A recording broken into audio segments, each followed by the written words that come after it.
മല്ലിക അമ്മയും പൂർണിമ ചേച്ചിയും സുപ്രിയ ചേച്ചിയും കൂടി ഒരു പാചക മത്സരത്തിൽ പങ്കെടുക്കുന്നു. ആരായിരിക്കും 1-ാം സ്ഥാനത്ത് എത്തുക? അമ്മ. മല്ലിക അമ്മ. ഞങ്ങളൊക്കെ പാചകം വീട്ടിൽ ചെയ്ത് പഠിച്ചിട്ടുണ്ട്.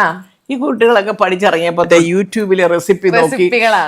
എന്റെ അമ്മയൊക്കെ ഉള്ള കാലത്ത് റെസിപ്പി ഇല്ല, യൂട്യൂബും ഇല്ല, ഒന്നുമില്ല. ഞങ്ങളൊക്കെ അതുകൊണ്ട് എന്റെ അമ്മ നല്ലതായിട്ട് പാചകം ചെയ്യുന്ന ഒരാളായിരുന്നു. അത് കണ്ടും കേട്ടും ഞങ്ങളെ കൊണ്ട് ചെയ്യിപ്പിച്ച് അമ്മയുടെ കയ്യിൽ നിന്നുള്ള ആ ഒരു കൈപുണ്യം ഞങ്ങൾക്ക് കിട്ടിയതാ. ഇപ്പം ഒരു എന്തെങ്കിലും ഒരു നല്ലൊരു കറി ഉണ്ടാക്കാൻ പറഞ്ഞാട്ടെ, നിസാരം ഒരു പായസം ഉണ്ടാക്കണേ പോലും പരുവം തെറ്റും പലർക്കും.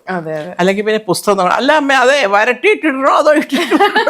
ഇന്ദ്രന്റെ 2ാമത്തെ മോള് വന്നപ്പോ ഞാൻ രാത്രി ചൂടായിട്ട് കനം കുറഞ്ഞ ദോശ വേണം എന്തെങ്കിലും ചമ്മന്തി. മോള് പോയി അമ്മൂമ്മ എന്തുവാ കഴിക്കുന്നത് ഇങ്ങനെ വായിൽ വെച്ചു കൊടുത്തു. അവൾ ആ പിന്നെ കാസറോളിൽ നിന്ന് ഒരു ചട്ടുകൻ ചോറിട്ട് എന്തുവാ അച്ഛാ ഇതൊന്ന് തിന്നു നോക്കാൻ ചോണ്ട. ഇന്ദ്രന്റെ പറച്ചില് ഇങ്ങനെയൊക്കെ തീറ്റിച്ചതിന് അടി ഞാനൊക്കെ ഈ തടിയായത്.